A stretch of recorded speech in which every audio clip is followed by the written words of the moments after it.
The title of my project is The Counter-Revolution Continues, Analyses of Cuban and Cuban-American Discourses in Granma and El Nuevo Herald.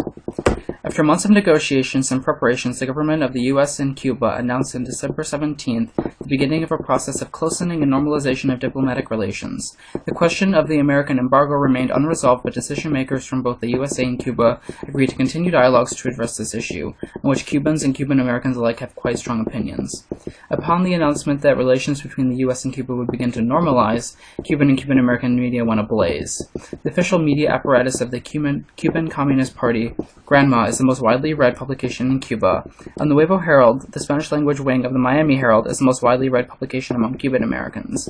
This paper will examine the differences in dialogue, language use, and historically indexed attitudes about Cuba, the revolution, and subsequent Marxist-Leninist government, and the role of the United States expressed in these two print publications. I will be examining about an equal number of Spanish-language articles from both newspapers for about 1 month after the announcement of the reestablishment of relations. In the proposal for this project, I indicated that I would be conducting research within a more specific 2-week time frame, December 17th to January 1st, across a larger number of different Cuban and Cuban-American media sources.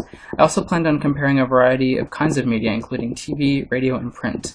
However, upon further consideration of the scope of this project, as well as what I would consider a methodological improvement for reaching more specific and accurate conclusions, I've extended the time frame further to January 17th and restricted my analysis to Granma, the state-run and by far the most popular print publication in Cuba, and El Nuevo Herald, the most analogous Cuban-American counterpart, a division of the Miami Herald, and the most widely circulated Spanish-language newspaper publication among Cuban-Americans in the United States.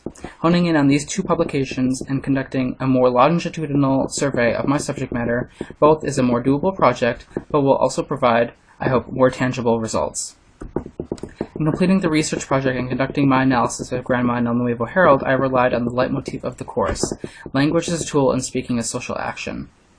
With this in mind, I will try to relate the discourses found in these media publications to their historical context through the exploration of indexicality. Language use has a historically indexed context that informs its present function as an action. In the words of Durante, language represents actual possible worlds, constitutes authority, legitimizes power, socializes others, and is a tool of social control. This is my theoretical groundwork for examining what differentiations between Cubans and Cuban-Americans are indicated by the respective uses of language. Oh, and I asked the class if they think any other theories would be necessary. The foundational descriptive claims for my thesis are that Granma indexes the struggles of the Cuban Revolution and the hardships that have occurred in Cuba, which have transpired partly due to the behaviors of the United States. However, language use indicates a willingness, compulsory or not, to ignore or forget these misgivings in order to begin a process of cooperation. And that, contrarily, the rhetoric of El Nuevo Herald is representative of the demography of Cuban Americans in the United States, those who have historically been the most hostile to the Marxist-Leninist regime in Cuba.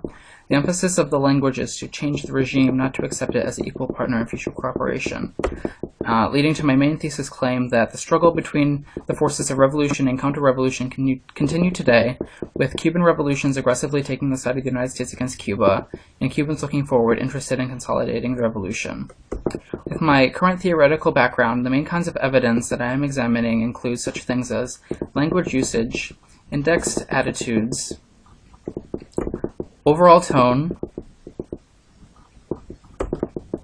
word choice, what is included, what is left out, common themes that emerge in every article, and who is quoted, and how much space is devoted to various things in the two publications. The next step in my research project is to research the anthropology of media to find a more specific theory to my project. And the questions I would like to ask the class include thoughts on the change of methodology, the theoretical background, evidence, and analysis. Is it adequate? What are the weaknesses and strengths? And how generalizable are my conclusions?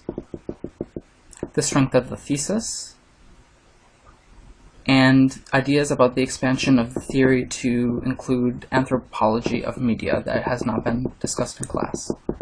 Thank you very much.